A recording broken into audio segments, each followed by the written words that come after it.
It is now my pleasure to introduce our panel's facilitator, Dr. Annette Sobel.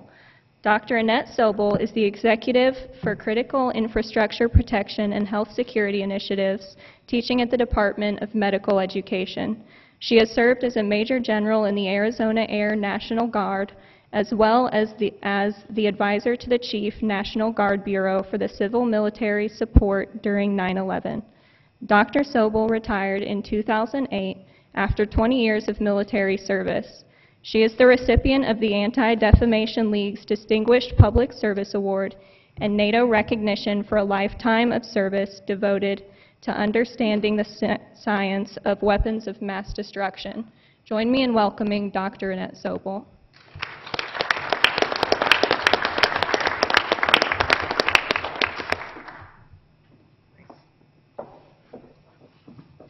Well, good evening, everyone, and I'd like to start by thanking all the panelists for being here, and we're delighted we have at least as many participants in the audience as the panel.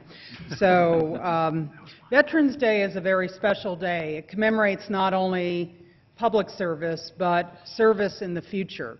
And the one characteristic of complex emergencies is that you never know who the heroes and the servers are going to be in a complex emergency. Often people are unrecognized and unappreciated until long after the disaster has passed and the recovery phase has begun.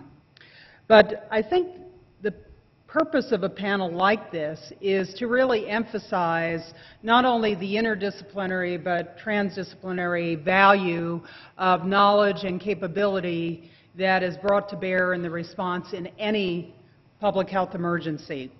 But it also brings upon us a number of opportunities to question the things that we do and the constructs that we teach, and hence the opportunity here for us all to learn from this emergency. I'd like to start with some discussion with the panelists. As you can all see in the brochure, we have significant expertise up at the table in the front. I'd like to start with asking the panelists if, from their perspective, how they see that this complex global emergency differs from others that have occurred in the past. Clearly, we're in a time in which the new normal is not a period of crisis that is punctuated by a period of peace and stability. Rather, we have a time in the world's history in which we're faced by a number of crises, one on top of another, and many of them are unfortunately man-made in nature. So start off, and I would like to ask specifically a couple of panels and start with Ambassador Nagy, what he sees as the challenges in this current emergency, particularly from the standpoint of what is occurring on the ground, implementation of rule of law, and where we're going wrong here, where we're making mistakes, what we're doing right. Sure. Is this on? Yes, it's okay. On. From my point of view, this is unique, number one, because of where it started. The Guinea, Liberia, Sierra Leone border area there, specifically around Gekadu and Zerekore, I would say is probably the, unfortunately, best place in the world to have this type of an emergency start up. Basically, it's a part of the world that has been overrun with conflict for the last 20 years.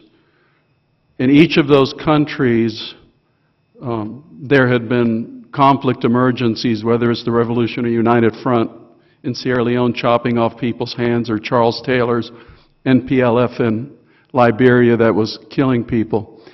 Added to that, you have literally similar ethnic groups in the entire area who don't pay any attention to the borders. Although they're the Kisi or the Malinke, they have one common trade language. So with all of them, you have families living at least in 2 of the countries, maybe in 3 of the countries. Add to that a huge distrust of any governmental authority because they had been overrun and abused by a number of armed groups and governments They automatically distrust anything that has anything to do with the government. You add to that a very, very widespread belief in witchcraft, so that the last thing you want to do is go to a Western doctor if anything happens to you. So, that's compounded. And then one more factor is a great preference for what's called bushmeat in the area, whether we call it bat on a stick or, warthog stew or whatever it is. If it comes out of the bush, it's preferable, and it's widely sold in the marketplace. That's why you could have a situation of patient 0 being a 2-year-old that starts in Guinea, and then people who go to the funeral service of the grandmother end up taking it to all 3 countries. Then the biggest problem is poor or non-governance, because none of those countries have what I would call effective government. As a matter of fact, it's even worse than ineffective government. So they cannot deal with this situation with their own authority. And then finally, no infrastructure. There was never any good infrastructure in that area to begin with. You guys could not believe the roads. You could not believe not alone the rural health clinics, but even the quote-unquote hospitals in the larger cities. I mean, you guys would not imagine a quote-unquote urban hospital with no running water, no electricity, relatives having to go and buy the drugs, the Band-Aids for the patients, bringing the food for the patients, taking care of the toiletries of the patients. So from that point of view, that is the perfect place for this to start. And we'll talk later about how provocative we can get into the solutions. Almost the perfect storm. Absolutely. I'm wondering from General Huffman's perspective, what do you believe in such a crisis is the role of the military in this type of a setting, when you've got a humanitarian crisis interfaced with social and cultural norms that are at odds with one another in terms of containing the crisis? Well, the simple answer to what the role of the military is whatever the President says the role of the military is, he being the Commander-in-Chief under our Constitution. But it's also interesting to note, I think, that in these areas of health emergencies and humanitarian interventions, humanitarian opportunities, Congress has also passed a law that says it should be a U.S. priority to assist internationally in these humanitarian crises to prevent the loss of life, the destruction of property, and of course we also have our own strategic interests in preventing the spread of this virus worldwide. So the President's use of the military, as he has done, to go to these affected countries and assist in trying to create an infrastructure that will assist them in dealing with this outbreak of Ebola is, while not a happy mission for the military, it's an appropriate mission for the military, and one that both Congress and the President obviously believe is something we should be doing as the United States of America in a humanitarian sense. Is there any comment from any of the panelists on how the U.S.'s posture has changed in this emergency after we've had at least the first case in the United States proper? How has that changed our response? How has it changed our priorities? Professor Sutton, would you like to? Thank you. I think that we were a little bit slow in responding to the world crisis, but so was the rest of the world. Even the World Health Organization probably was about a month late responding. The Doctors Without Borders were sending out signals that they really needed more help, and I think the rest of the world really didn't realize how bad it was. So it took us about a month, I think, to really catch on that we really needed to respond and go to the heart of the problem and try to respond there. But when we really paid attention is when someone arrived in the United States with Ebola. And the very first patient that was taken to Emory in Atlanta, the newspaper that weekend they must have done 9 different stories on Ebola. I had a call about how the public perceives Ebola that weekend, a huge amount of fear around that. And then that kind of died down. And then when we got an Ebola patient in Dallas, Texas really then started to sit up and take notice. And there was also a realization at that point that this was a problem that needed to be dealt with at the state level. It wasn't really a federal problem, and a lot of people were looking to CDC like the cavalry, waiting for the cavalry to come in and save you, but that's not their role. And constitutionally, the states have jurisdiction over these matters. So that, I think, was a big realization that it's really the states that were left to address this in many ways, waiting for advice from CDC. But we waited about a month too late, probably, to get our preparation in order, and then we were playing catch-up. The military was playing catch-up also. They had issued an order for post and pre-deployment, and then CDC issued directives about 3 weeks later, and then they went in and redid their post-deployment orders. So everybody was kind of waiting on CDC and then had to go back in and respond based on new CDC information. So we did respond, and I think we're getting up to speed, but about a month too late. Mm-hmm. For those of you who read the Wall Street Journal, back in November 4th, there was an article that was written entitled "As Ebola Rages, a Look at What Might Have Been," that traced back to, if there had been earlier interventions, how this crisis would have been significantly mitigated. And I'd like to maybe start with Dr. Irwin from a bioethics perspective. What could we have done differently? How are we going wrong in our response? Or how could we maybe correct our course of action at this point? And then I'd like to pointedly ask some of the public health folks who are on the panel, what does this imply in terms of our public health infrastructure that we have in the United States? Okay, thank you, Dr. Sobel. I think that we knew a long time ago that there was a problem with Ebola in West Africa. We had a number of deontological reasons to go in and help. As Professor Huffman has pointed out, the military's purposes include humanitarian aid to nations all over the earth.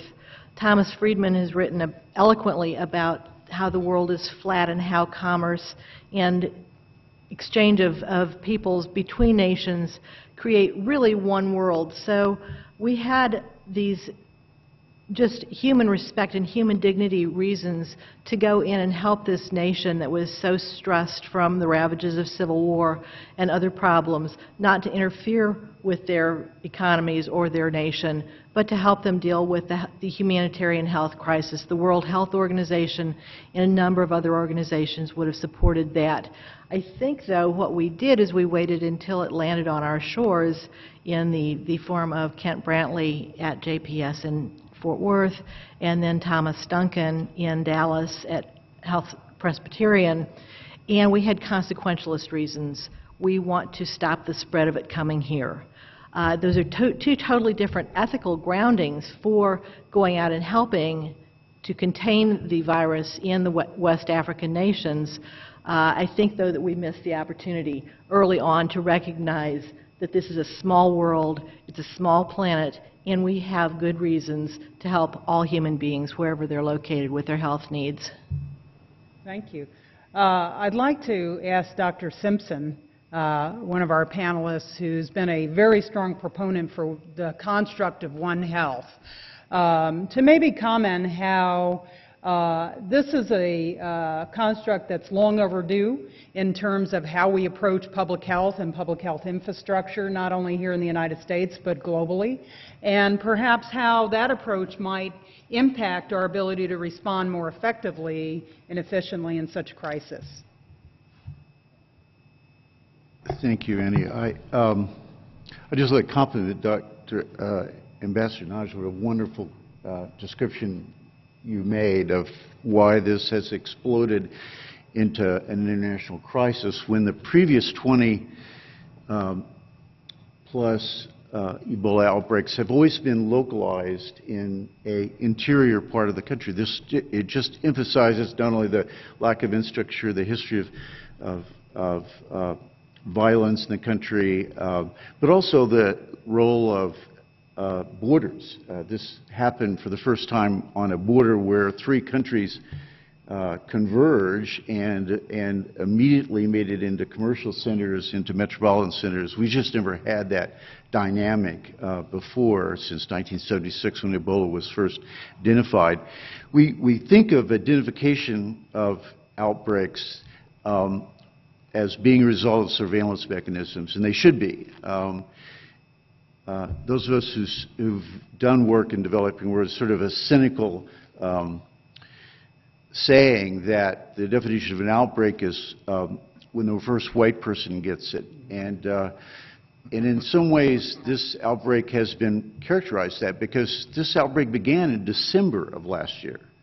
I mean, I knew about it, many people knew about it in December of 2013. The WHO announced it as a major international health crisis May 23rd of this March 23rd of this spring, which happened to be the same week that the CDC was being called for congressional testimony about smallpox vials they had found in a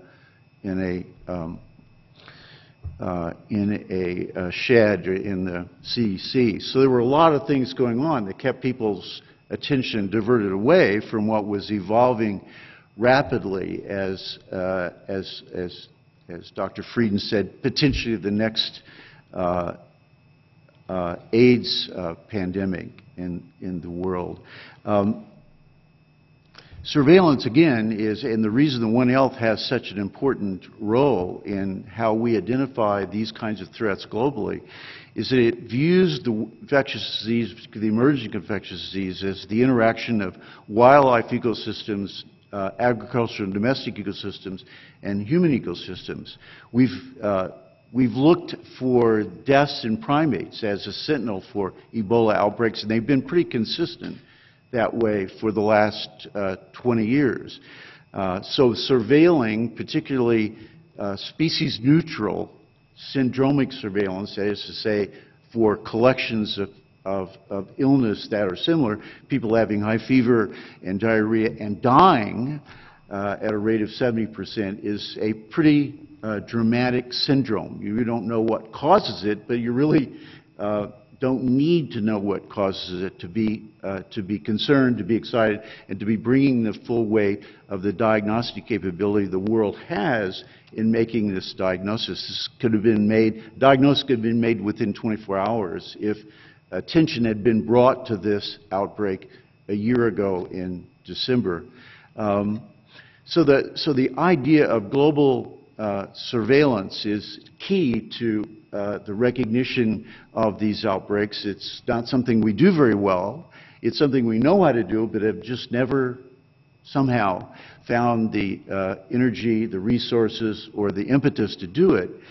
But it's the key to everything, because once you've detected some unusual collection of patients who are ill or are dying, then the other series of events that make up an outbreak response, namely diagnostic capabilities, sort of the situational awareness, is this, once we know what it is, what kind of disease, how is it transmitted, what kind of risk are people there and internationally at risk, the response, the mediation, and the recovery. All of that can happen in literally in hours if you know something is going on that has potentially a threat to not only the community where it's happening, but the rest of the world. By the way, this is just as true in the United States. We have outbreaks that go unrecognized all the time in this country. I mean, literally, it's like, oh, we had one of those 2 months ago.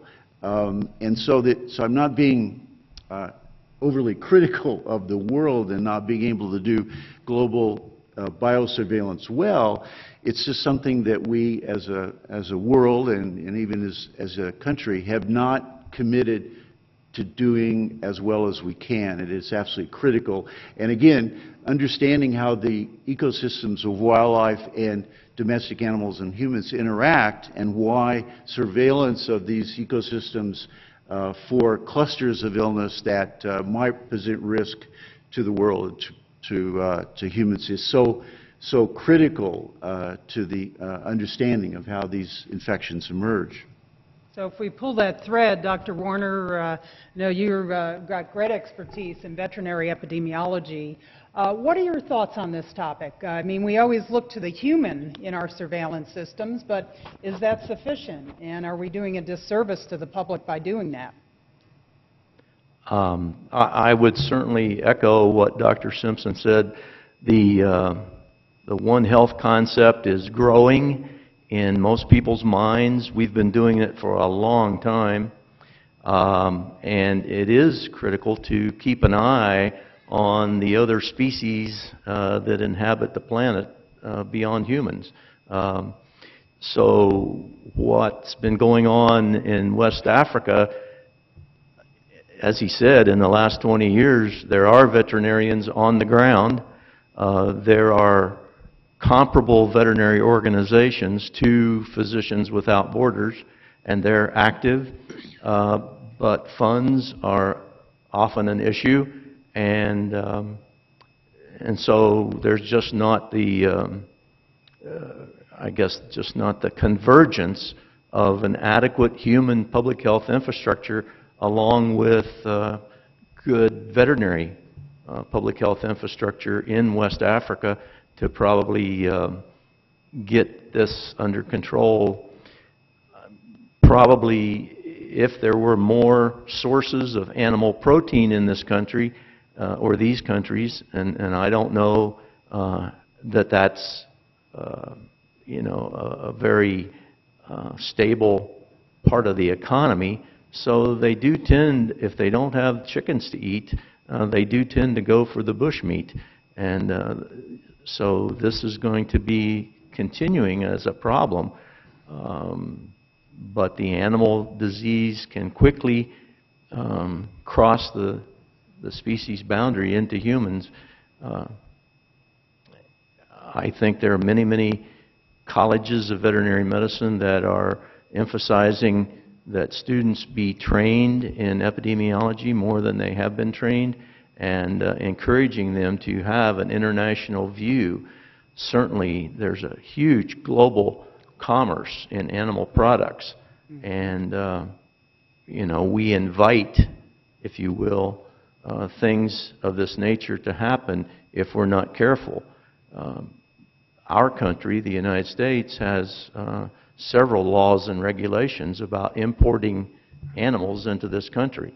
You know, if I want to purchase an Arabian stallion from Morocco, I can do that, but that stallion's got to go into quarantine for 60 days before it can set hoof on the continental United States.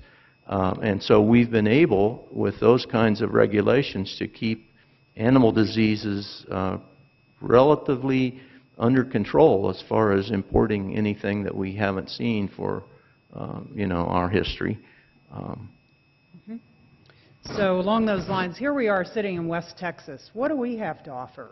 Dr. Baker, you certainly have dedicated your entire life to building a world-class library of specimens here.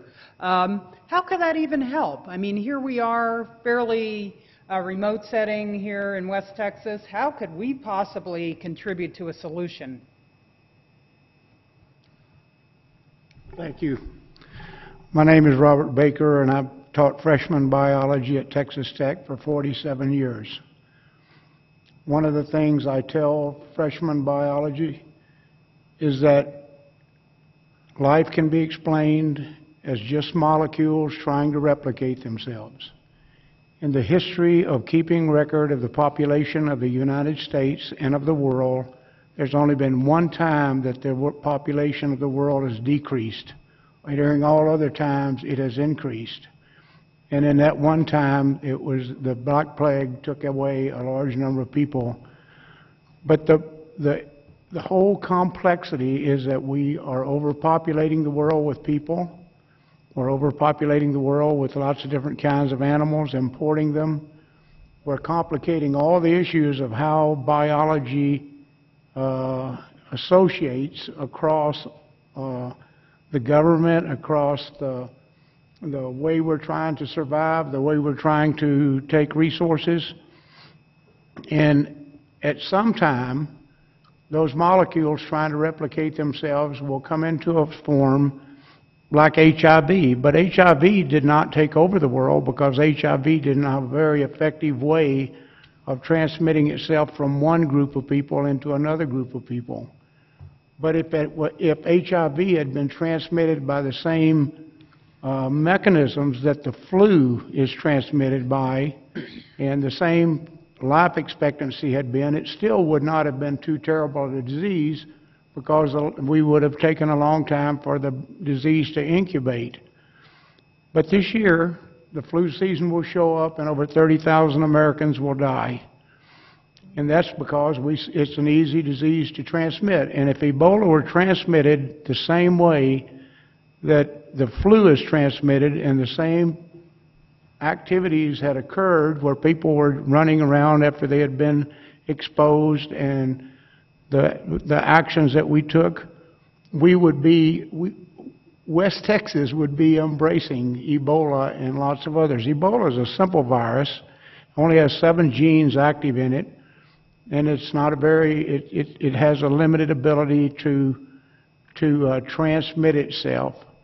But the way that people travel around the United States, and the way that the people travel around the world, and the way that emerging diseases that continue to be, and they're all out there, and molecules keep trying to replicate themselves, there's going to be a major crisis sometimes.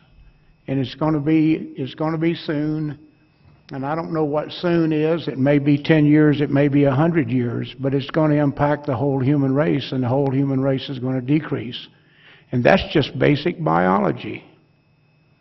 And so what we need to think about in public policy and everything else is how we can best deal with all of the complications that are just basic biology, how the diseases can be transmitted from one human to another, how airplanes are packed, how people travel around the world, the number of people that are overpopulating various regions. One of the complications that has already been mentioned was how this was a border, where the disease started out was a border issue because of different jurisdictions and everything else. But if that had been the flu going across there, it would have been a major issue with the flu. And if it had been Ebola transmitted like the flu, we wouldn't be smiling right now. We'd be worried. And I think that should be some lesson that West Texans think about, because it's just basic biology. Very good point. So along those lines, for any complex emergency, media and communications are critical. In fact, this crisis in itself has been referred to not only as a social and humanitarian crisis, but also as an information crisis. How could the media have played a different role, clearly quite a significant role, but a different role in terms of the progression and how this crisis is playing out? And how should it play a role as we move forward, not only in sharing and dissemination of information, but perhaps not sharing information? Maybe Dr. Callison might begin to approach that complex question. Thank you. And that's a good one.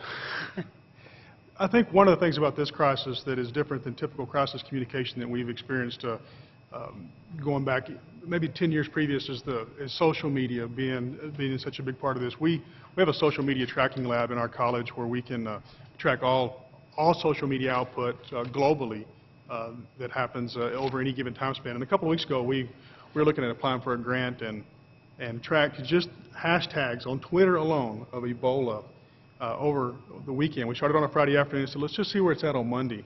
We came in on Sunday night, and it was over 2 million posts had referenced Ebola. At which point we kind of sat back and thought, we knew that people were talking about it. We knew that it was talked about widely. We had no idea that over the course of one weekend, and this was after the crisis had kind of died down a little bit. And it's odd to think of that now. I had this discussion with my wife last night that where a month ago it was dinner table conversation with my kids. We've now moved on to other things, and this was not at the height of the discussion. So as a traditional media, I come from a newspaper background.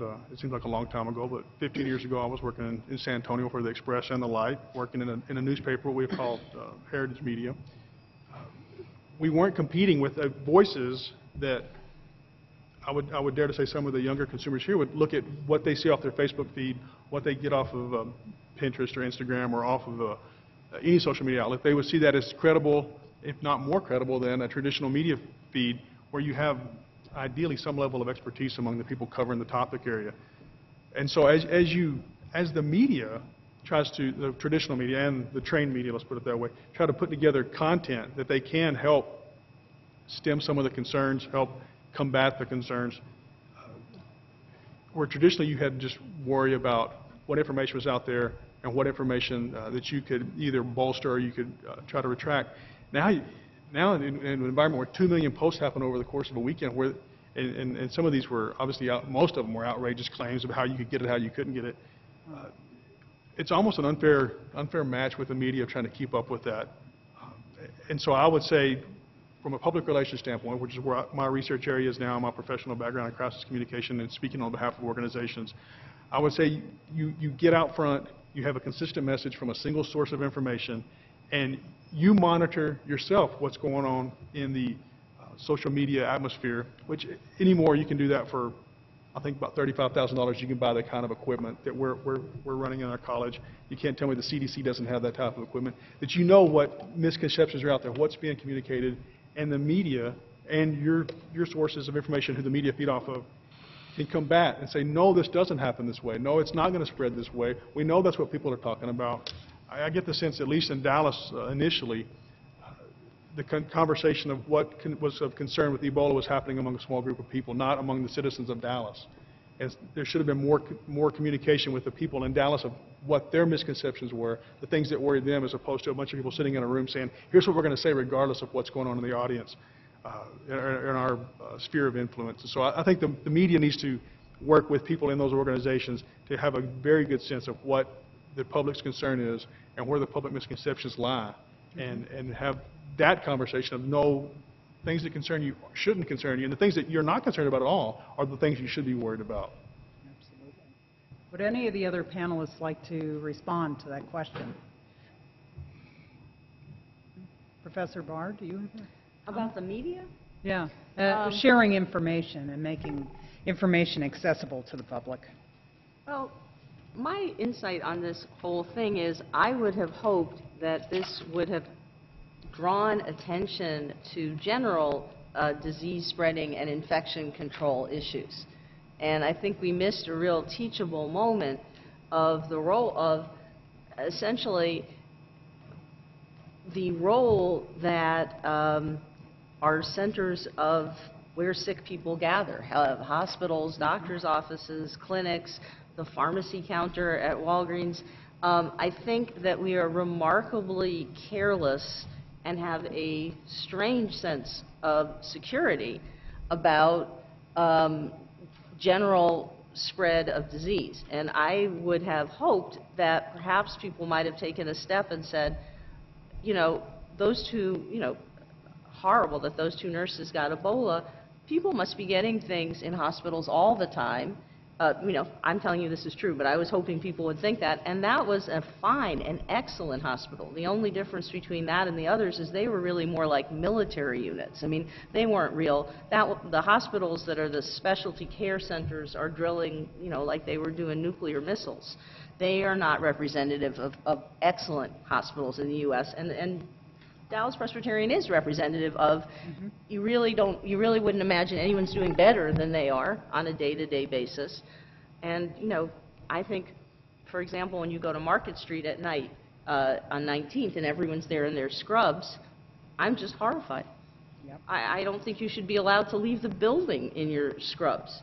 And there are places where you can't, let alone, and that's just visible. So I think it was kind of an opportunity lost, or maybe not permanently lost in public health, but I think it would be a teachable opportunity about infection control, and I really didn't see that anywhere, you know, the number of hospital-acquired infections or any of those things. So I don't know that it's possible to steer the media or steer public discussion, but I think that might have been something good that could still come out of this. So along those lines, we have a significant public health infrastructure in this country to include a laboratory response network and biosecurity, biosafety capabilities. Texas Tech, in fact, has a significant capability.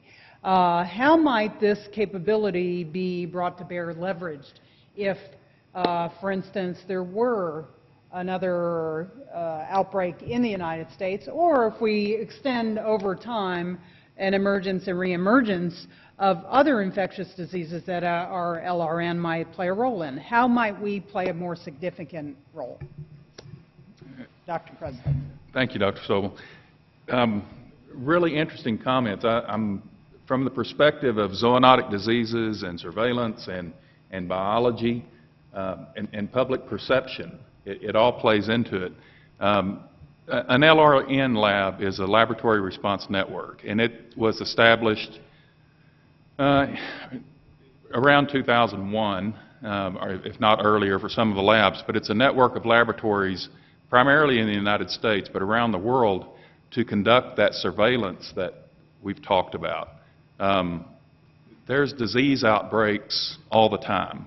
As Dr. Simpson was talking about, you know, here in the United States, in this region, plague. In the southwestern United States, we have plague, we have tularemia. Dr. Baker mentioned the Black Death that wiped out a huge portion of the world's the European population anyway. We have that surveillance network in the LRN lab, which we have, has the capability for the surveillance, and we constantly are employed doing surveillance. We do flu samples. We do any kind of samples that are submitted to type them to find out what the viruses, the flu viruses, are doing, for example. As Dr. Baker mentioned, you know, there's a, to use the title of a book, The Coming Plague, we know that viruses, whether they're like Ebola viruses or all viruses, are constantly shifting and drifting and changing their antigenic capabilities and how they're going to be, how virulent they are, how infective they are. One of the big problems, I think, with our health system, public health, is we have all these fantastic technologies and capabilities already on standby. But when this really happened and we had Ebola cases in Dallas, we weren't prepared to utilize them. It's like we almost take them for granted that they've been around. Mosquito surveillance in the United States. Dr. Simpson was talking about surveillance, and Dr. Warner. You know, we've been doing mosquito surveillance in the United States for the viral encephalitis, whether it's West Nile virus or West Nile or Western equine encephalitis, St. Louis encephalitis. We've been doing that since the 1950s, and we have control measures, and that's an ongoing. Every season we do mosquito control. All the public health services across the country where mosquitoes occur do that. We have the infrastructure and we have the capability. It's just applying them to something that we're not used to, that we haven't seen in the United States before, like Ebola. But there's several more very serious pathogens out there, whether it's Crimean Congo hemorrhagic fever, Lassa fever, a lot of these old world pathogens that we've been fortunate enough in the United States not to encounter, not to have to deal with yet. We've built the infrastructure primarily through military medicine and the capabilities to respond to it, but from the public health perspective, we read about it, but we're not really exercised in it. We're not expecting it. And I think this caught a lot of the public health sector, particularly hospitals and clinics, not ready to deal with something where they had to do complete isolation, high containment isolation of patients. I rambled on there, but No, that's, you brought up the significant, one of the things that we see in an international crisis like this is that a U.S. response, not only from a standpoint of the public health aspects, but also the influx of dollars into those agencies that support R&D, research and development of technologies, specifically technologies that may be considered dual use in nature. So I'd like to ask Dr. Young if she might comment on perhaps some of the outcomes that we'll observe in terms of technology development from this crisis, and what might be the appropriate or inappropriate sharing of those technologies, given that some of them may be considered export control. I think you're raising a range of issues that are new to many universities. And I think one of the things that this Ebola outbreak has done, but also discussion of select agents in general, and the potential for dual use of those, has highlighted some of the roles that universities play in terms of increasing the capacity to work with certain kinds of agents that may both be involved in public health issues, but also potentially be weaponized or used in other ways. And one of the things that universities have to make decisions about is, are we going to have the capacity for certain kinds of specialized research? Are we going to understand what the risks and hazards of that research are? And are we going to work with both identifying what the risks of the hazards are? How do we make decisions if we're going to work with those hazards? And how do we make decisions about how we're communicating those hazards? One of the challenges that comes along with these particular hazards is that because there's potential for dual use, there are multiple regulatory systems that come into play that the universities and other agencies that want to work with in these domains have to work both within the public health sector, but also within issues of, if you're going to be working to study the science of an infectious disease such as Ebola, you also have to be prepared that that agent could be weaponized in a particular way. And that requires thinking about a range of areas that many universities have not worked with before, in particular. I think the question of dual use is not only a question that arises within these types of public health questions. It can come from unexpected areas. And I learned this when there was the hostage taking in the Moscow theater, in which there were, I believe, 700 hostages taken. And when the SWAT teams came in and used a vapor or an aerosol of some type to sedate or subdue the individuals in the theater, those of us who worked in opiate biology realized that the only way they could have done that is if they had been able to use an antidote. They had been working with an antidote that they knew that antidote was going to be effective. And therefore, it had to be a narcotic that they used, because a narcotic antagonist, such as naltrexone or Narcan, is an absolute protection for the receptor. So for many of us, that was a wake-up call that, in fact, we were working with families of drugs that are widely used in medicine, widely used as research tools as well, that could be weaponized in certain ways. That then has led to the realization that we do need some discussions about how certain kinds of information about structure of highly potent opiates, in my case, are communicated to the public. And I think we're seeing that kind of discussion in another area of public health that has been been in the news recently, and that's this discussion and decision at the federal level to put a pause on gain-of-function research because of, possibly, and I'm speculating here, because of the need to understand what the range of not only the public health issues are, but what are the risks if that kind of information gets into the hands of someone who wishes to use these materials in a different way. Mm-hmm. The U.S. Intelligence Community and Department of Homeland Security have come out and said that it's unlikely that Ebola would be weaponized and, in fact, would make a very impotent military weapon.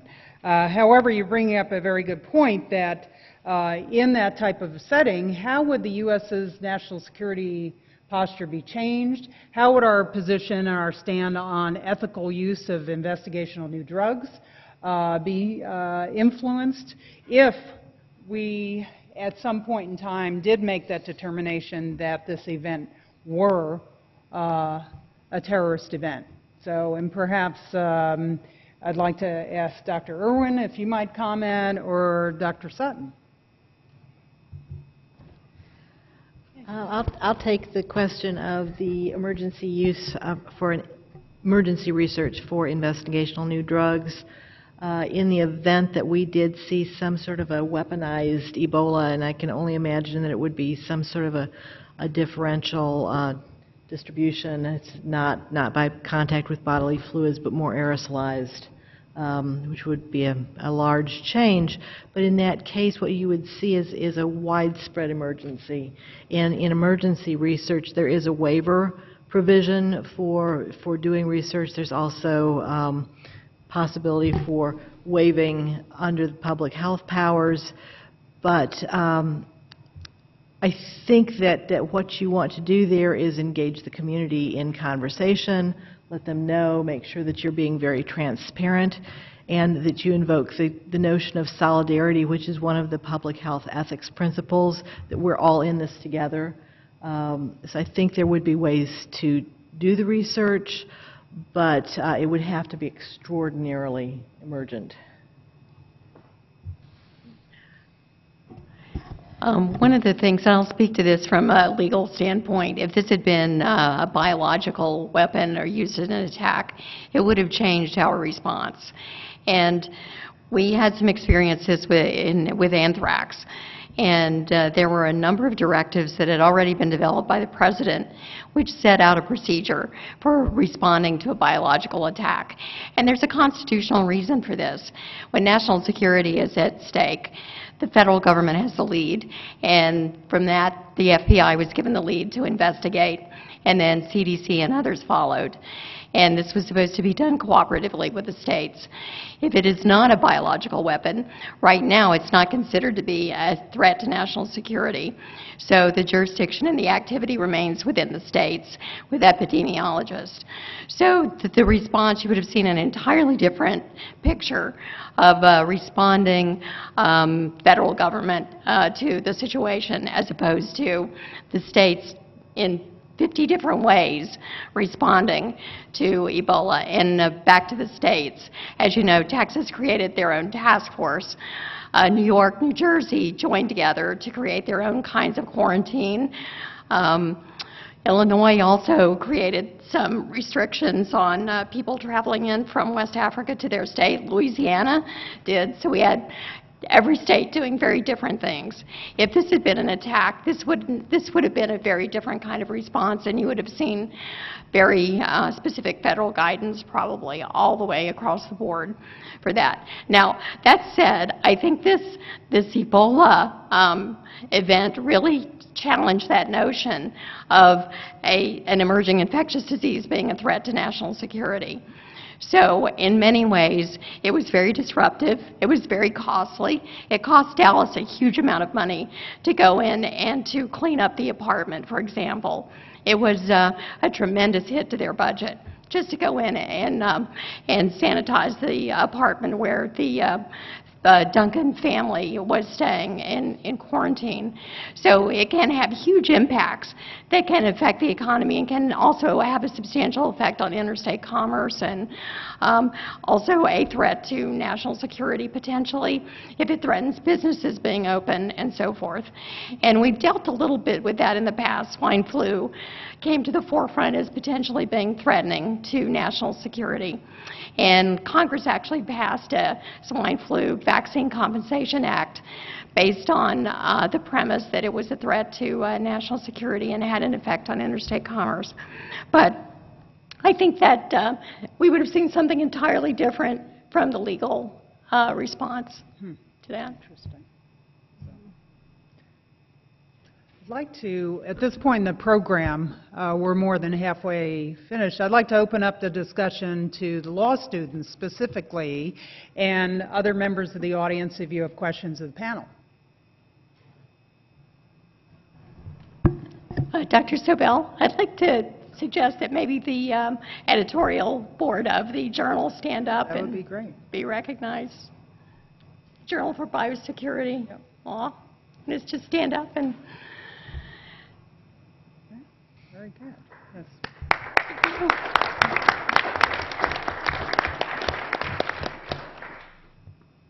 So given that you have the floor, so to speak, do you have questions for the audience and from the audience and our panelists that you believe are going to be critical to report on in your journal?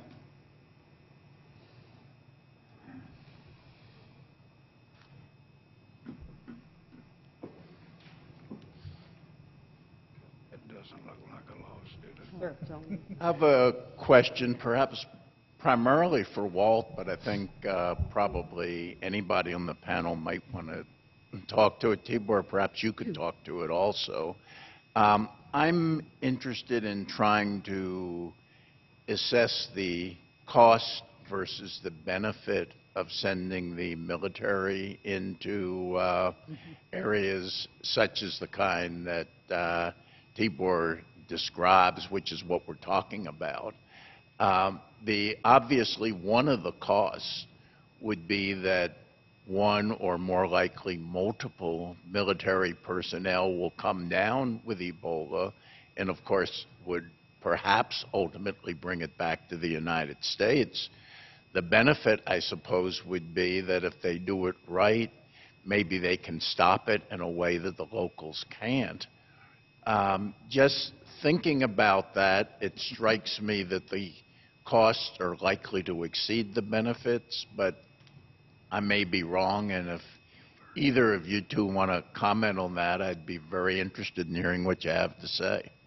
He's first.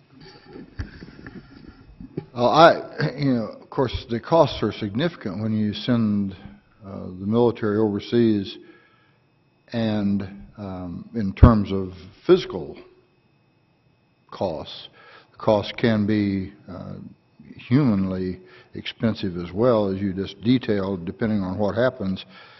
The balance, though, I think is required to be struck by Congress and the President as to whether or not this is a valid use of our armed forces and necessary use of our armed forces. They, through the statute I mentioned earlier, Congress has said these are the kinds of things we should do as the United States of America in a humanitarian way, and the President has decided that the military can assist in stemming this crisis in this area of Africa by providing infrastructure resources, building clinics, building hospitals, doing the kinds of things that the military is good at doing and efficient at doing, and of course, more importantly, the military has to go if someone tells them that they're ordered to do so, so they're there doing it as efficiently as possible. The cost-benefit analysis, I think, is a very difficult one to arrive at. I think we can only say that Congress and the President have decided that this is something that should be done and can be done by the military, and therefore will be done by the military in the name of humanitarian assistance. And once again, as I've told my national security law classes over the years, nations always act in their own self-interest, and it is in our self-interest, the United States' self-interest, to stem the tide of Ebola there rather than try to fight it here. I would just like to add, I'm astounded that it has not gotten out of control in Nigeria, Lagos, or Abidjan, or Dakar. I think it's still a time bomb. Anyone who knows that part of the world, I think, would agree with me. And so as far as cost-benefit, I'm not absolutely agreeing with the attitude that it's a U.S. cost-benefit. I think it's much larger than that, and I'm not sure that it really even has to be the U.S. military that does this. I mean, I don't mean to be provocative, but to resolve this issue, I do think we may get to the point of actually taking sovereignty away from Liberia, Sierra Leone, and Guinea, and maybe going back to some sort of the old UN trust territory of turning it over, because these are dysfunctional states, of turning it over to a group of countries that might be able to, as Walt said, wipe it out as its source so these clusters don't keep popping up. Because, again, it's off the radar screen because we had the elections last week, and you know, the U.S. public is incapable of focusing more than one issue at a time.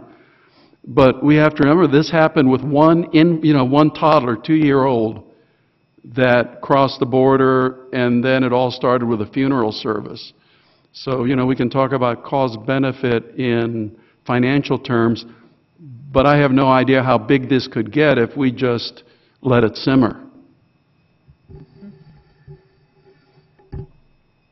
Dr. Gallahan.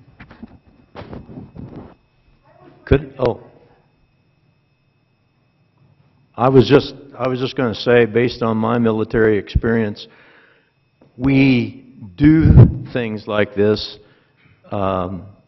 many, many times in many countries where we have bases, and it's not certainly on this scale, but we do help local nationals in whatever way we can with their infrastructure. It's part of being a good neighbor, and on the benefit side, the military learns how to deal with something highly contagious, so if it ever comes to a weapon, we have some practical experience about how to deal with our own troops and their self-defense, if you will. In terms of wiping this out from West Africa, I don't think we're going to do that because the virus is hosted by wild primates. And I think that what we can do is to help with the infrastructure, help establish centers of treatment that are integral to containing it on the ground. But this virus is out there. We think the fruit bat is the reservoir host, and we think it spills into non-human primates from the fruit bats. It's sort of like rabies. We're not going to wipe out the rabies virus from North America because it's in the raccoons, it's in the bats, it's in skunks. We would have to decimate wildlife populations to get rid of the virus. So I think it's very important that we work with these governments, such as they are. I can't comment on a transnational, I can't comment about that, but I think it's very critical that we help them control it. I mean, I just read a day or two ago that the Dutch shipping lines are basically hesitant to bring ships into West Africa, especially these 3 countries right now, because they're going to get crew members infected, and then that's going to shut down a chunk of international sea trade. So it gets pretty complicated pretty fast. Before, Dr. Baker, do you have any comments, since you're a world expert in bats? So the reservoir species is thought to be a fruit bat, Rosetta Egyptiacus. And talking with Dr. Simpson earlier tonight, he mentioned that he saw some of the fruit bats being offered as food, as bush food, bush meat, and that relative to transition into human populations is really a bad mistake to have what is possibly carrying the virus itself. I would like to say a little bit about something that you may not be aware of. In our museum at Texas Tech, we have spent a huge amount of time and money trying to build a collection of tissues and specimens from all over the world. And the reason to do that is that there is order, there's geographic order in animals and life forms all over the world, and there is phylogenetic order. And when, during the Korean War, we were charged with starting the hemorrhagic fever that killed so many people in North Korea, and the statement was that we had introduced a mouse from Pennsylvania into that war zone, and it had transferred over and killed literally thousands of people. And that when we go and look at those diseases that are in Korea, they are exactly where they should be geographically. The things they probably evolved from are just adjacent in other regions, and there's no justification saying that that there was a biological weapon.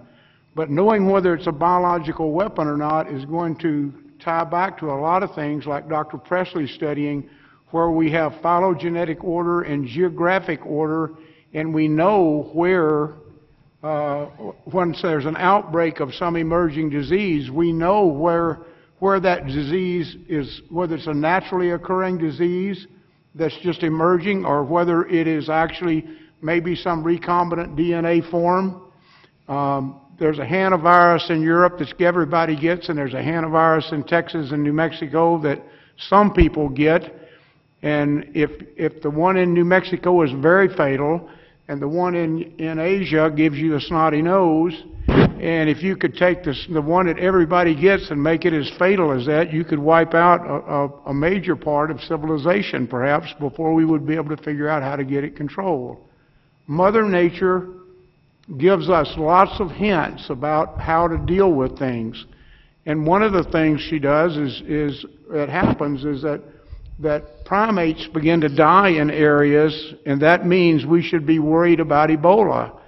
And we can take knowledge like that and use it, but we need to have a way to have sequences of most of the viruses and most of the diseases on the face of the earth and how they interact.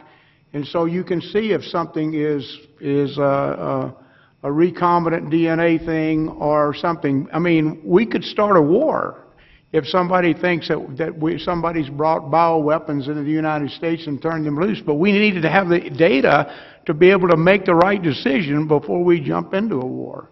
Absolutely. And so at Texas Tech, we have literally thousands of species of animals from all over the world, from Borneo, from the Kyrgyz Republic, Russia, Chernobyl. We have tried to travel to as many places as we can and archive that material and generate sequence and put it in a huge database. And it's not just us. There are lots of other people that are doing that as well. But that order, that biological order that we can look at and see what the meaning of some event is really critical to making wise decisions from a governmental and a war policy. So we like to think that Tech has the best collection anywhere in the world, but there are other people that claim the same, make the same claims. But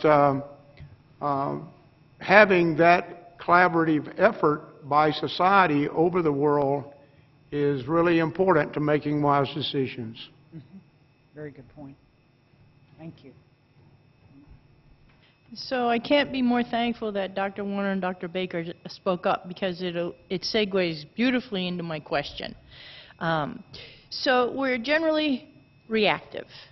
And potentially, could we be proactive, but from a biosystems point of view? Because, for instance, right now, the vulture populations in West Africa are getting totally decimated because the farmers and the indigenous populations there are killing them off because of the need for more livestock. And my question is, first, has there been an increase in Ebola virus that coincides with this decrease in the vulture populations that would systematically clean out these dead animals that might be infected? And secondly, would it be feasible for our ecologists, systems biologists to go in there and work with the governments or the local populations to try to educate them in terms of the need for sustaining these biosystems that serve as a checks and balance for this type of outbreak? Very good. Well, you're talking about some animal populations that I'm not really terribly familiar with, but I've read recently that most of the destruction of vultures in Africa, especially in tropical Africa, is because the vultures alert the authorities to elephant kills where ivory has been harvested. So they're killing the vultures so they won't alert people to elephant kills. You know, it's always a good idea to help these folks maintain the integrity of the ecosystem. You know, the last paper I read about something like that is, you know, rinderpest, which is a disease of livestock and wildlife, has, we think, been eliminated from the face of the earth. The second disease after smallpox that has been put away, if you will. Rinderpest is a disease very, very closely related to measles and canine distemper. You can immunize puppies, dogs, against canine distemper if you give them human measles vaccine. Veterinarians used to do that. When they couldn't find canine distemper vaccine, they'd go get some human measles vaccine and immunize the puppies. Rinderpest. And so maybe that has a whole lot to say about how closely dogs and humans and cattle came up through the centuries together, you know.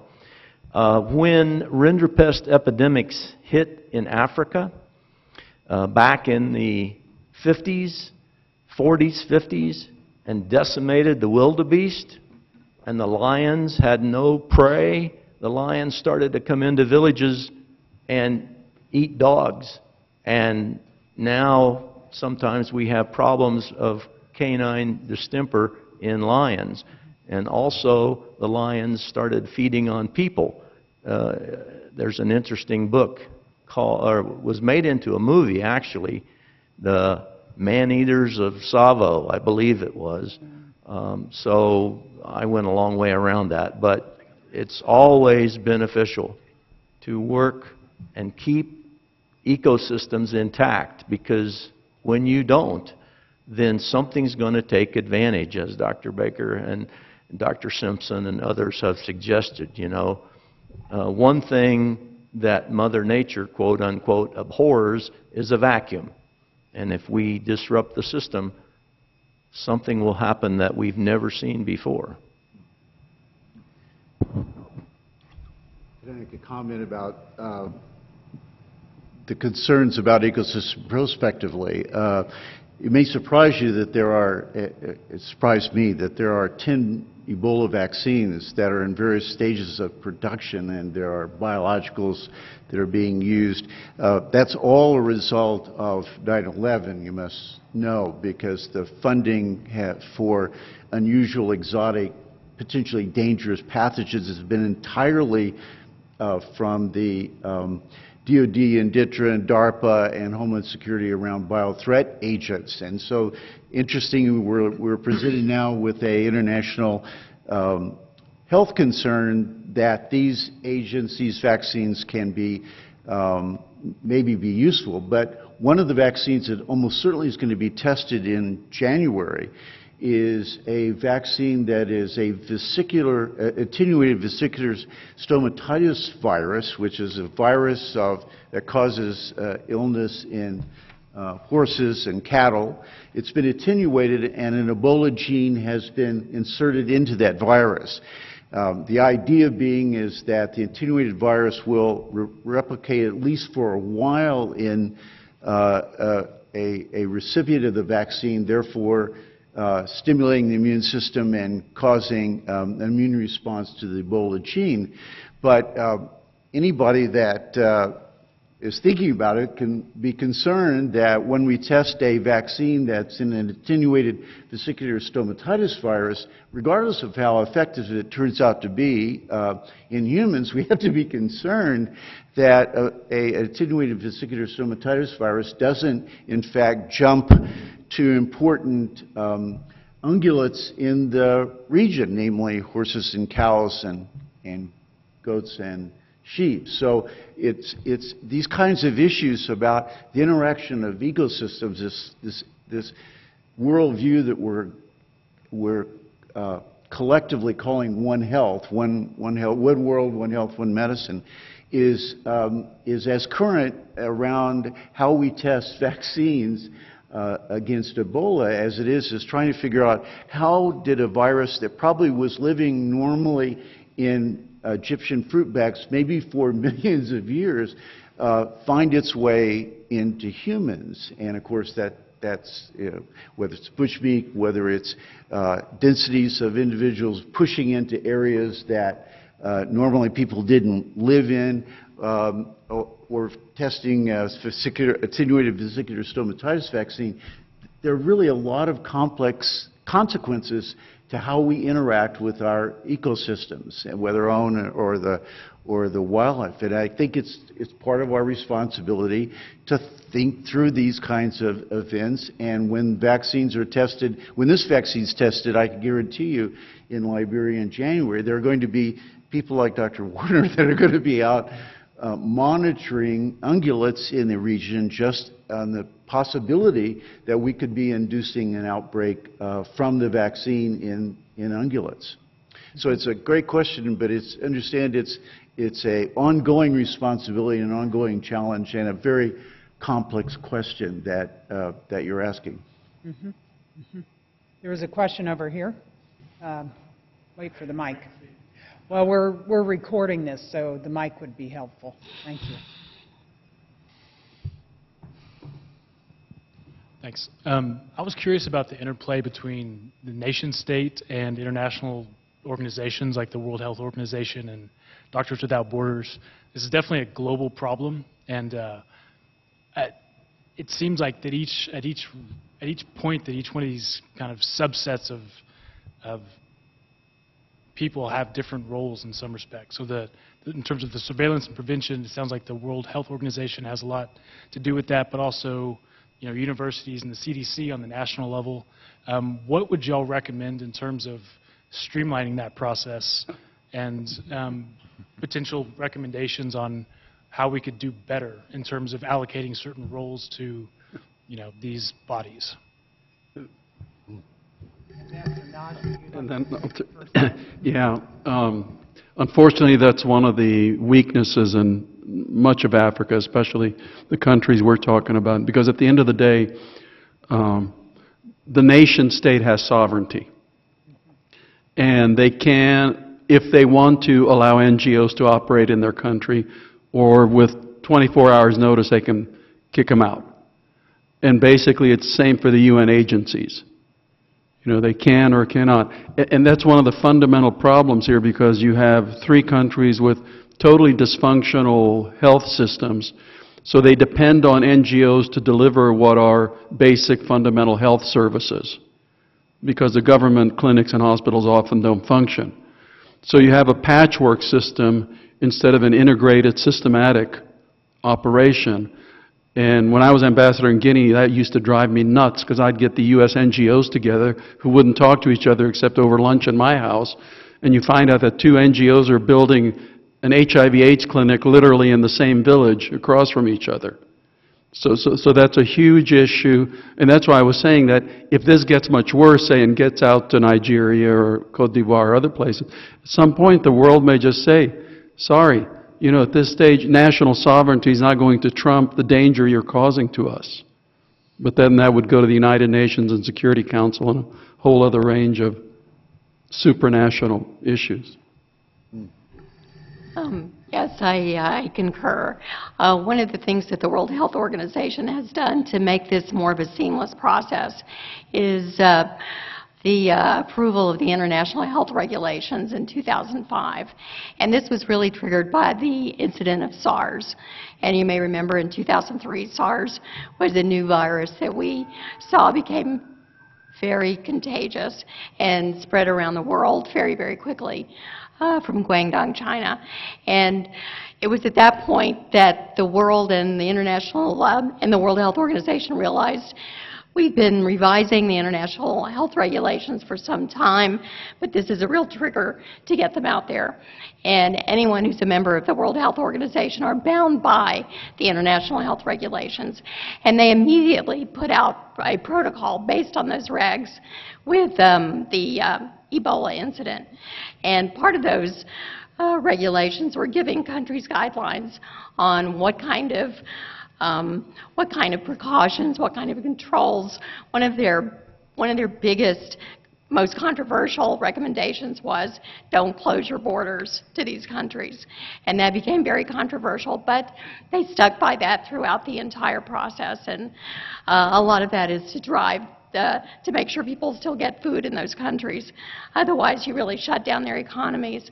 But that's one step that's been taken by the World Health Organization to unite everyone under one regulatory body, so to speak. And it was very helpful, I think, this time because they did have consistent recommendations for everyone. Can I just sort of make a local observation that emphasizes just how complex what we're talking about really is? I've spent 16 years of my life running outbreaks in the Southwest, and the first Hanta outbreak occurred in the Four Corners region, if you remember, in 1993, and in the space of literally hours, there were health departments from Arizona, Utah, Colorado, New Mexico, the Navajo Nation, Indian Health Service, University of New Mexico Health Sciences Center, the New Mexico Medical Society, the CDC, something on the order of 12 or 14 organizations were involved in the outbreak within literally hours of detecting the outbreak initially. One of my mentors used to say, the kiss of death is when you start exchanging business cards on the first day of an outbreak. So if you can imagine what it was like trying to organize in literally hours, people you've never met before, across this vast distance of the southwestern United States during a really dangerous and threatening and outbreak where a lot of people were dying. And then imagine what that must be like in the 3 countries of West Africa with no public health infrastructure whatsoever, very few physicians, very few hospitals. The hospitals that are there are virtually non-functional, with various NGOs that are there totally at the pleasure of the government. And then imagine imposing upon that whatever the WHO has to offer, whatever the CDC has to offer, whatever the Pasteur Institute, which is also there, has to offer, the U.S. military. It's a very complex milieu, and it doesn't favor good outcomes, to be honest with you. I mean, if you've heard anything from us, you've heard that it's inevitable that these kinds of events are going to happen more frequently. I mean, they are. We're more people, 100,000 more people in the world every single day net. How many times can you circumvent in the world in 21 days, which is the incubation period for Ebola? All of those factors favor that this will happen with greater and greater frequency. And somehow we've got to solve the problem that says there's going to be a lot of people that need to learn how to work with one another, and you don't do that on the first day of a crisis when people are dying. That those relationships are going to have to be built proactively, they're going to have to be productive, they're going to have to be collaboratively, and above all, they're going to have to be trusting. And I'm just saying that doing it in the Southwest was probably the greatest challenge of my career, and imagining how to do that on the scale that we're talking about is just beyond daunting to me. So this is not a trivial issue. This is probably the issue that faces all of us in looking at the safety of the world in the coming years. In 2 official languages in the region, but the people who live in Ground Zero don't speak either one, because most of them speak a local ethnic language. So. I just added that I saw that WHO had created some advertising messages, and they had them in 5 dialects, all of them in 5 dialects, and I don't know how they ever reached the right people, but that was a challenge. My question is related to the issue of quarantines. From a legal perspective, how does the state or states and then the federal government, how do they derive their legal authority to quarantine individuals? And then from a public health perspective, is a quarantine the best way to control the outbreak of this disease? Oh, I'm happy to answer that. I teach that. Oh, sure. General Huffman, I think, was going to say something then. Sure. Professor Bard. I don't want to step on your feet here, Jen. No, you go ahead. That's a general. Mr. Patel and I were talking about this walking down the hallway, so I sort of expected the question. The Supreme Court has held consistently over many years that the authority to quarantine is part of the police power of the states. So governors have the authority to impose quarantine, to impose isolation for those who are actually infected, quarantine those who might be infected. It's not necessary, says the Supreme Court, that there be an actual demonstration that a person is sick, only that they've been exposed. So all of the things that you have seen governors doing during this Ebola crisis that fall in the general area of either isolation or quarantine are things that the Supreme Court has said are fully consistent with the police power of the states to protect the health of the people. Federal quarantine is a little different story because under our current laws, it's really a very difficult question as to whether the federal government has the authority to issue a quarantine unless the disease crosses state borders. So it is a matter that's primarily up to the states in the first instance. If the disease does cross state borders, then the federal government, under policies promulgated by the Health and Human Services Department and enforced by the Surgeon General, a person, interestingly enough, who we never heard from, it seems like, during this last crisis, but he or she, as the case may be, is the person who's charged with enforcing a federal quarantine should one be necessary. The bottom line is quarantines, isolations are entirely legal. The governors have the authority. The federal government has an authority under certain circumstances. Very good point. Professor Barnes? Well, you all are very lucky that General Huffman wants an answer to that, because I would have just turned this over to my students, any one of whom could have. Christy, don't look at me like that. Any one of you. We've been talking about this all semester. But let me just add something to what General Huffman said. I don't think it's a coincidence that one of the problems we have here is we don't have a Surgeon General. It's been impossible to confirm. Now, obviously, there is some human being acting Surgeon General, and someone's in that role because they have legal obligations. It's just what General Huffman was telling you is that's how the law is written. The recommendation for federal quarantine has to come from the Surgeon General, and there is an acting Surgeon General. But I think it's an interesting insight into this crisis.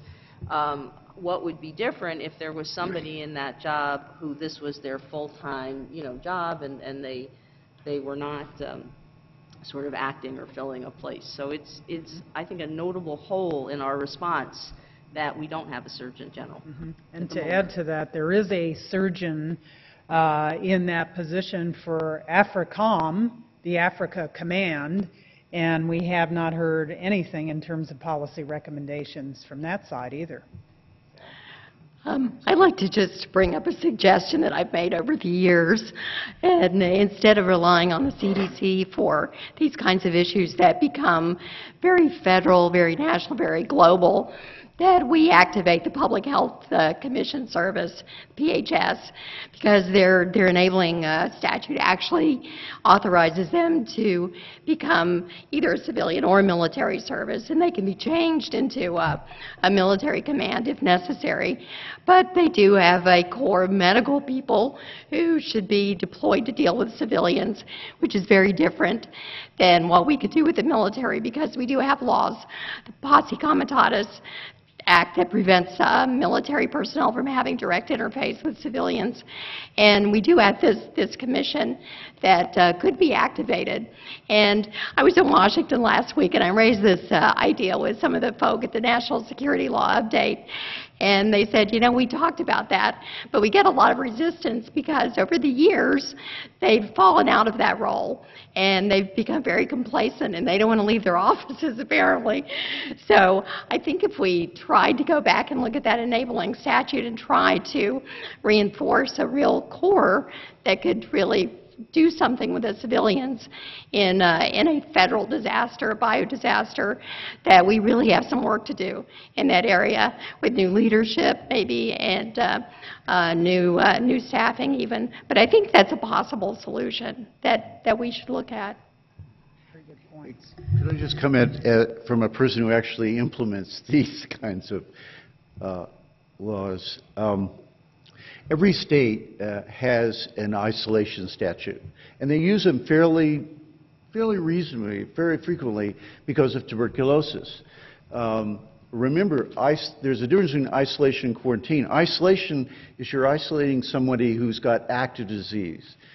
Quarantine is somebody who's been, you're hoping to interrupt the secondary transmission of disease. So these are folks who are not sick, and but who have been exposed. And so their legal rights, at least in states, are very, very different.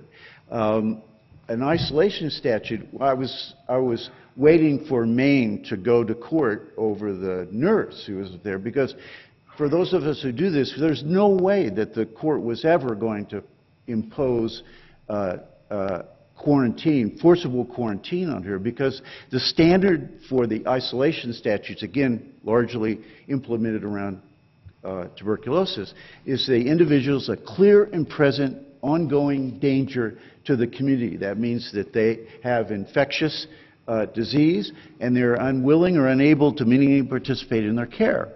And with due process, that's a reason for going to court and forcibly isolating somebody who has infectious tuberculosis or infectious disease. Quarantine, on the other hand, under everything that we've ever known, at least that I know in terms of public health legality, is a voluntary process. And if you remember Toronto during the SARS outbreak, they broke the back of a huge pandemic because they isolated people who had disease, and they home quarantined voluntarily 24,000 people for 2 incubation periods of the disease, which is almost a month. So they had to call every single day. They had to provide food. They had to, see if they're febrile. Somebody had a fever. They had to come out and evaluate them to see if they had to be isolated or not. So it was an unbelievable undertaking, and there were fewer than 10 individuals that they took to court who violated the voluntary home quarantine policy. How many people in this room do you think would violate a voluntary home quarantine policy for a month? Probably more than 10. So it just says something about Canada and the fact that they have a different relationship with their medical and public health institutions. They tend to do what they're asked to do, and that may not work so well in the United States. But the law, in terms of imposing isolation or by law, is really, really very clear in the states. And then again, the standard is clear and present ongoing infectious danger to the community and unwillingness or unable to meaningfully participate in care. It would get very murky if we were in a situation where we were imposing quarantine on people who had no other reason to be forced into a forceful environment other than they were exposed to somebody who might have had an active infectious disease. That's what it looks like in the front line. I don't know what it looks like in the Supreme Court, but that's... I might just add that the Canadian Constitution has the inverse of what our Constitution says about where the power lies, those powers that aren't enumerated. So the federal government could take jurisdiction over the disease much easier than you could step on the toes of state sovereignty in the United States. And they actually did form a new organization within the Canadian government after that was solely responsible for public health outside of their insurance, public insurance organization. They created a new public health entity for that. I just want to add to that I think that there's probably an ethical obligation to base any quarantine decisions on good science and good knowledge about the transmissibility of any disease. I'm not real sure that I'm convinced that we actually know that about Ebola at this time. The World Health Organization is saying 95% of patients are non-contagious after 21 days, but then there are 3% more that would go to 42 days. We really don't have good data about that right now, and I think that's an ethical hole that we need to fill, that we owe it to ourselves to find out. We've been talking about the paradigm of public health changing, and I'd like to throw this back at Dr. Simpson and others. We differentiate between quarantine, containment, isolation. However, as technologies become more sophisticated, more sensitive and specific, those lines really become blurred. So how do we map the technology advancement with the legal implications that we're trying to enforce? And perhaps Dr. Presley, who has great knowledge about diagnostic tests, might that was address. Hit right to me. Leveraging the technology, you know, a lot of things are twirling here, but you know, the Spanish flu, the 1918 flu pandemic, related to quarantine and isolation or containment, whatever you want. When it came down to communities being infected, or a large portion of the community infected, the people took it in their own hands and self-quarantined to protect themselves or protect their neighbors or whatever. And I think that would probably occur if this Ebola outbreak, pandemic, whatever you want to call it, if it developed to that point. You know, you have to keep in mind that we've got, I hadn't looked at the numbers today, but probably 9,000, roughly 9,000 cases worldwide, 9,500. You know, there's a lot of WHO projections that it'll be 10,000 cases a week by December. And that's huge numbers. That's truly pandemic. But I guess Dr. Baker pointed out, you know, 30+ thousand people a year die of influenza virus in the United States every year. From the diagnostic or I think screening is going to be the answer to controlling pandemics, whether it are large outbreaks, especially of these emerging pathogens, to keep them from leaving where the outbreak is initiated and coming into new areas. If a mass screening capability doesn't exist at this time, that's rapid. And I hesitate to use the word rapid because in molecular diagnostics that has a completely different meaning. But a very efficient and effective and accurate mass screening capability is not out there for Ebola right now. You can sample a lot of people, take blood. You know, what we're doing right now with TSA in airports, you know, holding a thermometer to people's temples, there's a lot of things it could be, and they may not be in a latent period of the disease, but they could progress. So there is a mass screening capability that's out there, and it's leveraging technology that we're trying to get out there.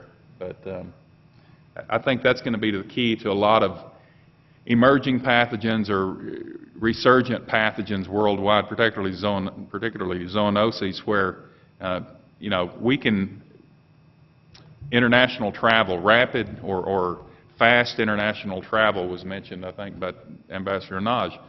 We need a capability where we can test people when they get to the airport, after they check in, but before their flight leaves. That would be the ideal approach to this, and where you mass screen people before they move. And then by the time they get on the plane, or even in a slower case scenario, before they got off the plane, 2 continents away, we would know whether they were actually incubating a pathogen or not. Yes, here. Well, kind of tying in with Dr. Presley's point, in the event that humans visit Mars, say in 20 years, what's the likelihood that they could take something there that evolves really rapidly or bring something back here that we can't deal with? And does NASA take that into account when planning stuff like that? I didn't hear the question. Yeah, would you please repeat? It didn't come out very clearly. Just hold it up. So in the event that humans go to Mars, say in 20 years, what is the likelihood that they would, say, carry something there that evolves really rapidly in a different environment and bring it back, or pick up something there and bring it back that we can't deal with? Mm-hmm. And is that something that NASA takes into account when planning? I can speak to that. I was actually approached by SETI, which is the organization that used to be part of the federal government, that their responsibility was, in case you don't know, is to monitor for signals from the universe that might signal there's life out there. And Congress finally took enough heat for it, and they spun them off from NASA. So they're now a freestanding organization.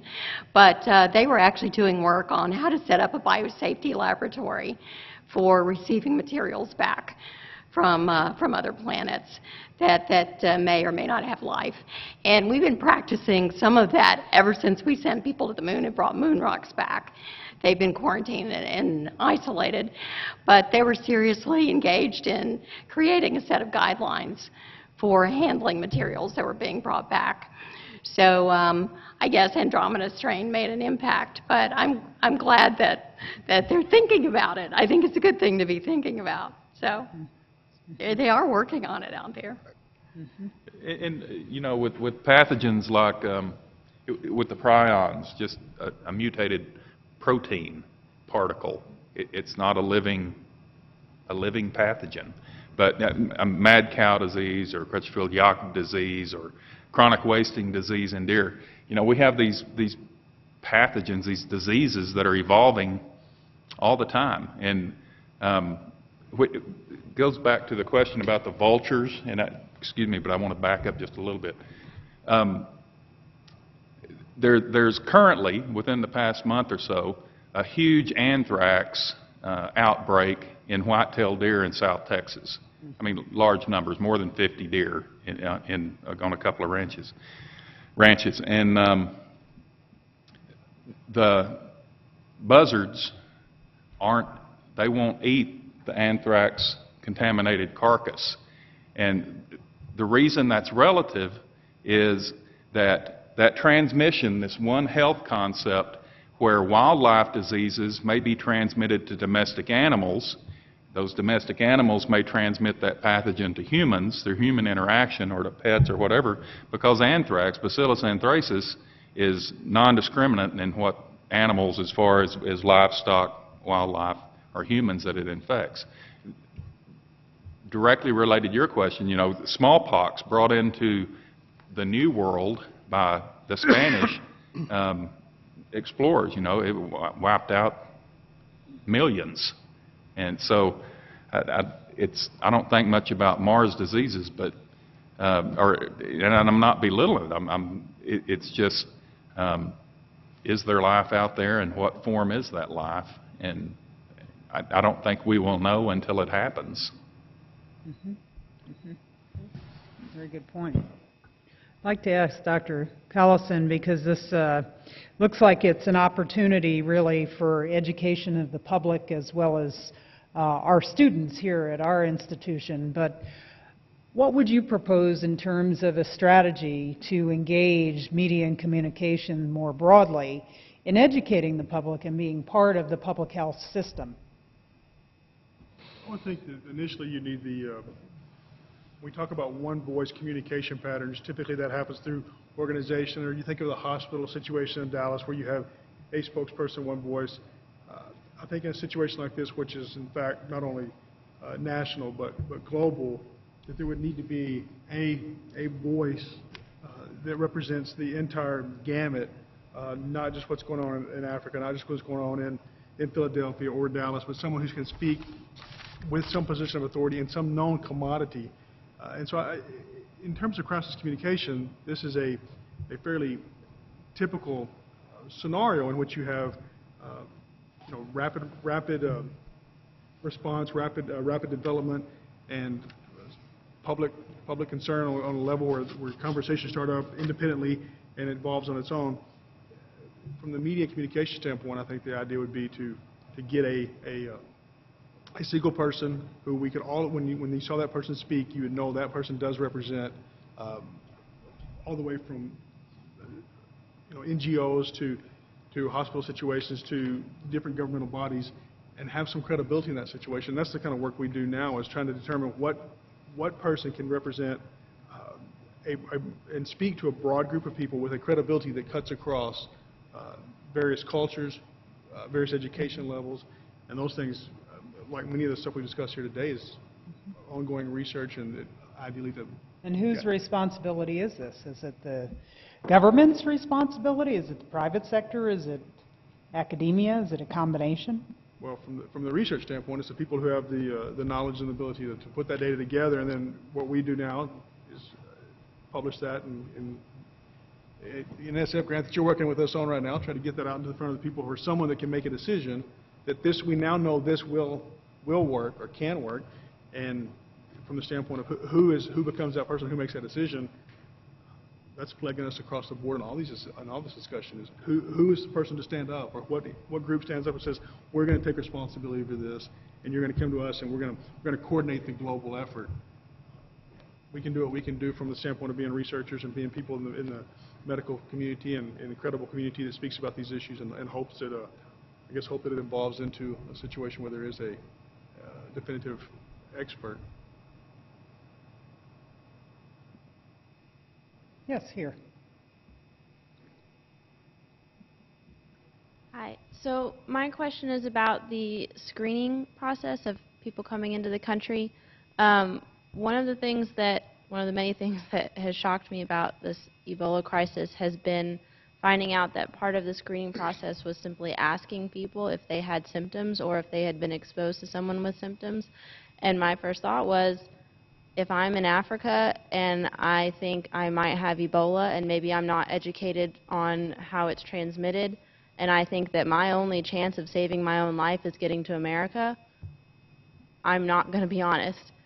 And so how much of the screening process relied on people's honesty? And I guess also, just in general, I was confused about why we were not able to simply stop people from coming into the country, and maybe now I understand more that it had to do with it not being classified as a national crisis. What exactly would it take for it to be reclassified in the future, and how would that affect blocking transportation into the country? Maybe that was two questions. I'm sorry. Anyone like to begin to address that? I'll start with that. Yes, the President has the power to declare a national public health emergency, and we've done that quite a bit. The President declared a national public health emergency around Hurricane Sandy in New York, and we've had a public health emergency, a national public health emergency for anthrax for more than 10 years. So it is possible. It's very broadly worded, so a wide variety of reasons can be used to declare one, and it's not very it's a low bar for declaring a national public health emergency because it's the discretion of the president. And it comes to the Secretary of Health and Human Services, but basically it's the president. And we have not done that in the United States for Ebola. So that was one thing that might have been different. And in terms of screening people, you may have heard that there was an announcement that 5 airports would be screened coming into the United States, just 5 airports. And up until that time, I didn't even see a single sign in an airport notifying people that they were at risk if they had been to these countries or exposed to anyone. I was in Spain, and they had Doctors Without Borders had signs up everywhere in train stations, but not in the United States, in the major airports. And I did question this, and apparently they were going through a lot of hand-wringing, deciding what to do about it among the agencies. And they finally decided to hand out HANS, the health advisory notices, which would ask people, have you been exposed? And they had not been doing that. And they put up some signs and then had a screening process to single out people who had been who were coming from those 3 countries in West Africa, Liberia, Guinea, and Sierra Leone. And then they were specifically interviewed going out, but from only 5 airports, but that's where most of the traffic was. So that's what we did. That was one of my first thoughts too about, I lived in Africa for 3 years, and like Ambassador Naj said, the conditions are not we couldn't, if you haven't been there, you can't imagine what a hospital is or a clinic is there. It's really, a lot of cases, a place to go to die. But one of my first thoughts too was, if I was Mr. Duncan and I knew that I was coming out of an area and I was likely infected with Ebola, would I lie and get on that plane? Would I make somebody aware that would make me stay in that country where I knew I would die of Ebola, where it's 90% fatality rate compared to 50% in the United States? Or would I get on that plane and get to the United States so that I could get good treatment? And I think that's a very valid point and a justification for an investment in a mass screening capability that's accurate. It don't rely on temperature, it doesn't, on their fever or potential fever, or an answer on a questionnaire. There has to be some kind of screening capability that finds or identifies some biomarker to indicate the person has disease. So I think that's the essential need for mass screening. I know we're out of time, so I'm going to make this real quick. For someone to come to the United States, they need a valid passport and a visa from the U.S. Embassy that allows them to present themselves at the U.S. border. And then it's up to the Customs and Immigration Service to actually let them in. So there's a political control, too, because all the Secretary of State has to do is tell all the airlines that you will not let any person on board an airplane coming to the United States if they have a passport from a certain country or if they have a U.S. visa that was issued by a certain embassy. Because airlines are already doing that, because if they let someone come to the U.S. who does not have a valid U.S. visa, that airline will have to pay a huge fine and get them back to the point of destination on the next flight out. So there are also political controls that we can put into place if we decide that, going against the sense of international diplomatic sensitivities, we're willing to do it. And I'll shut up. Well, at this point, we're out of time. Before we close, I'd like to once again thank our sponsors.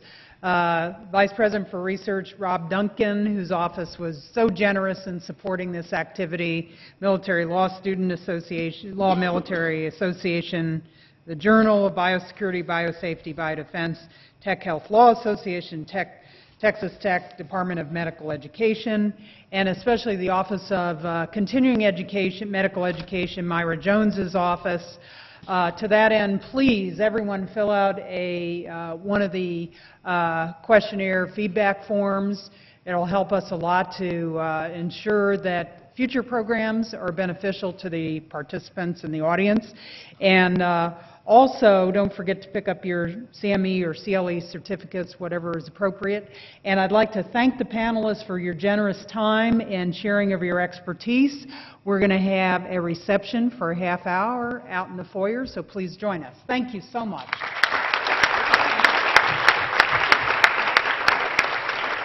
And Grace, would you like to make any final comments?